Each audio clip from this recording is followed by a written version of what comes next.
Tak si říkám, kolik akcí je vlastně tak akorát pro portfolio. Znáte to, ne?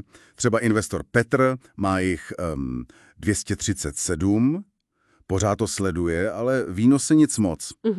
No a pak Marie, ta má jedno globální ETF, pár akcí k tomu, skoro žádná práce a daří se jí líp. Jak je to možný? Jo, to je častá otázka. Dneska se na to podíváme. Projdeme si nějaký výzkumy, pár, řekněme, varovných příběhů a zkusíme najít tu správnou rovnováhu, abychom pochopili, proč sázet všechno na jednu kartu může být, prostě průšvih. Ten základní princip je vlastně hrozně starý. Všichni známe to nedávat všechna vejce do jednoho košíku. Odborně se tomu říká diverzifikace. Jasně, diverzifikace. Ale proč je to tak důležitý? No, vzpomeňme si třeba na Wirecard. Německá hvězda, audity od Velké čtyřky, partneři jako Visa, Mastercard a pak pád o 95% za pár dní. To musel být šok. Přesně. Kdo tam měl většinu úspor, tak prostě přišel skoro o všechno. A není to jediný příklad, že jo? Enron, Lehman Brothers, kdysi slavná Nokia. I u nás byly kauzy OKD, Sazka. Ano, i u nás. Takže ta diverzifikace je fakt klíčová ochrana. Dobře, to jsou ty odstrašující případy, ale má to i nějaký vědecký základ, že jo? Není to jen smůla. Rozhodně. Harry Markowitz za to dokonce dostal Nobelovku za moderní teorii portfolia. On ukázal, že když smícháme aktiva, která reagují, prostě různě na stejné věci.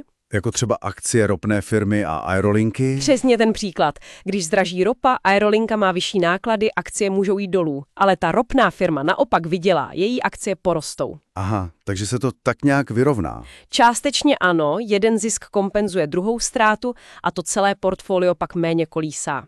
A nemusíme se nutně vzdát očekávaného výnosu. Prostě menší riziko. Chápu.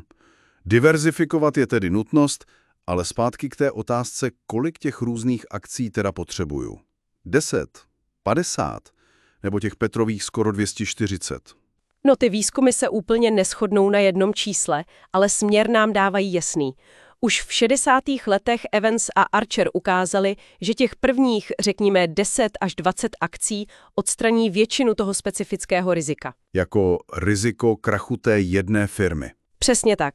Třeba 90-95% tohohle rizika zmizí už s 20 akciemi. Přidávat další a další už to riziko snižuje jenom hrozně málo. Takže ten přínos pak klesá. Přesně. Modernější studie třeba od Statmana nebo Campbelle, které už počítají i s náklady na obchodování nebo s tím, že trhy jsou dneska víc rozkolísané, často mluví o optimu někde mezi, řekneme, 25 až 40 tituly. Aha.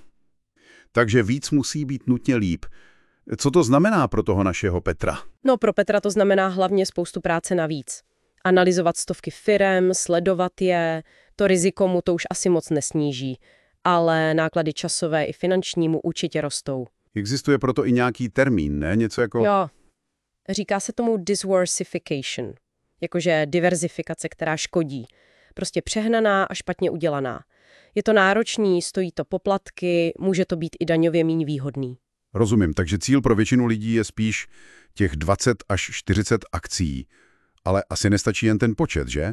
Musí to být nějak chytře poskládaný. Přesně tak. Kvalita a struktura jsou důležitější než jen číslo. Musí to být chytrá diverzifikace. Za prvé, napříč sektory. Jakože nemít všechno jen v technologiích nebo jen ve financích. Přesně. Ekonomika má různé oblasti, technologie, finance, zdravotnictví, energie. A těm se daří různě v různých časech.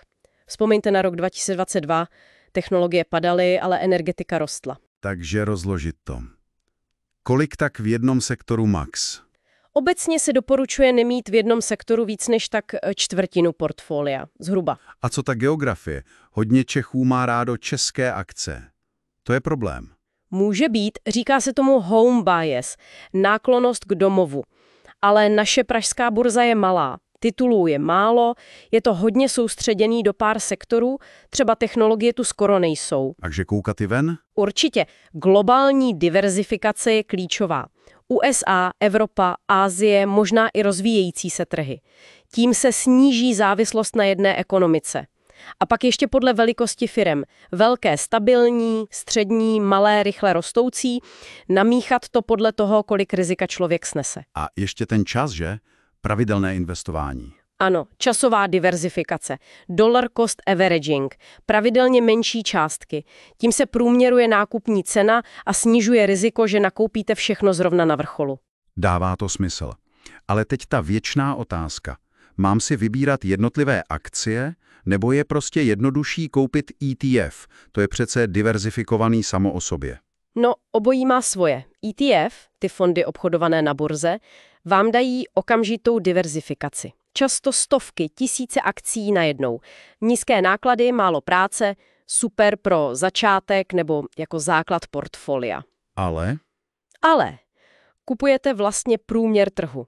Nemáte kontrolu nad tím, co přesně v tom je. Když si vybíráte jednotlivé akcie, máte šanci ten trh překonat a máte plnou kontrolu. jenže to stojí čas a nervy, předpokládám. Přesně. Chce to analýzu, znalosti, je tam vyšší riziko konkrétní firmy a je to náročnější na psychiku. Často se vyporučuje takový hybridní přístup. Jakože základ v ETF a k tomu pár vybraných akcí. Ano, jádro portfolia v širokých ETF a k tomu pár satelitů jednotlivých akcí, kterým věříte. Což možná dělá i ta Marie z našeho úvodu.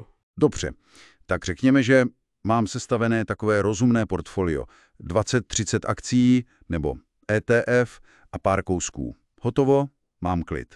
No, úplně hotovo není. Ještě je tu rebalancování. Rebalancování, jako vyvažování. Přesně.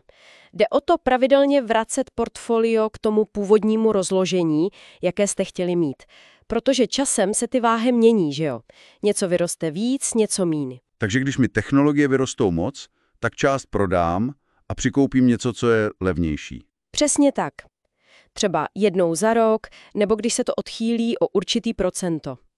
Data ukazují, že to může trochu zvýšit výnosy a hlavně snížit kolísání. Třeba to klasické portfolio 60-40 s ročním rebalancováním mělo historicky lepší poměr výnos-riziko. Fajn?